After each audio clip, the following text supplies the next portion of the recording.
pinagkakagawa mo, Mi? Araw-araw ka naglalasing na naman. Ito na naman, nagiinom ka na naman mag-isa. Ano ba, sisirain mo pa ang sarili mo? Ano ka ba naman, Ping? Pag nag-inom ako sa mga kaibigan ko, nagagalit ka rin. Tapos ngayon magsusulo ako, nagagalit ka. Ano ba gusto mo? Ha?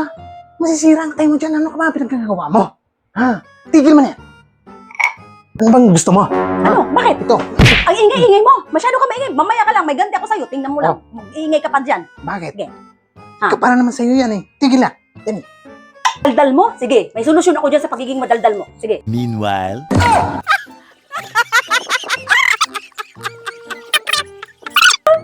Yan ang mga pag mga maiingay na asawa na nangingialam pag nagiinom yung asawa nilang babae, yan, kailangan busalan at saka talian yung kamay para hindi makapanakit.